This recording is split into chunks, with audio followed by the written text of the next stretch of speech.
Ballistic missile പുറത്തിറക്കി ഇറാന്റെ മുന്നറിയിപ്പ്. US ചർച്ചകൾക്ക് മുൻപ് മേഖല യുദ്ധം വിഴുങ്ങുമെന്ന് ഇറാൻ പറയുകയാണ്. ഖൊറാം ഷഹർ 4 ബാലിസ്റ്റിക് മിസൈലിന്റെ അനാച്ഛാദനം നടത്തി ഇറാൻ പലർക്കും മുന്നറിയിപ്പ് നൽകുന്നു. ഇറാൻ സൈനിക ശക്തി ഉപേക്ഷിക്കാതെ ചർച്ചകൾ നടത്തും എന്നതിന്റെ വ്യക്തമായ സൂചനയാണ് നൽകുന്നതെന്ന് ഇറാനിയൻ റവല്യൂഷണറി ഗാർഡിലെ മുതിർന്ന രാഷ്ട്രീയ ഉദ്യോഗസ്ഥൻ ബ്രിഗേഡിയർ ജനറൽ യാദുള്ള ജവാനി. ഇറാൻ അവരുടെ നിലപാടുകളിൽ നിന്ന് പിന്മാറുകയില്ല, യുദ്ധം ആഗ്രഹിക്കുന്നില്ല എന്ന് അദ്ദേഹം പ്രസ്താവിച്ചു. എന്നാൽ എതിരാളികളുടെ ഏതൊരു തെറ്റിനും ശക്തമായ തിരിച്ചടി നേരിടേണ്ടി വരുമെന്ന് ഇറാന്റെ മുന്നറിയിപ്പ്.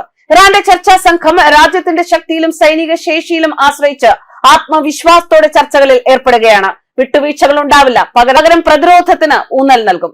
അമേരിക്കയുമായുള്ള നിർണായക ആണവ ചർച്ചകൾ ഒമാനിൽ പുനരാരംഭിക്കുന്നതിന് ഏതാനും മണിക്കൂറുകൾ മാത്രമാണ് ബാക്കി. ഈ അവസരത്തിൽ ഇറാൻ അവരുടെ ഏറ്റവും പുതിയ മധ്യദൂര ബാലിസ്റ്റിക് മിസൈൽ ഖൊറാം ഷഹർ 4 പ്രദർശിപ്പിച്ചു.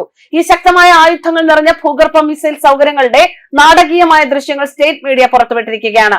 ഉയർന്ന സംഘർഷങ്ങൾക്കിടയിൽ തന്ത്രപരമായ പ്രതിരോധം ഉപയോഗിക്കാനുള്ള ടെഹ്റാന്റെ സന്നദ്ധതയാണ് ഇത് സൂചിപ്പിക്കുന്നത്.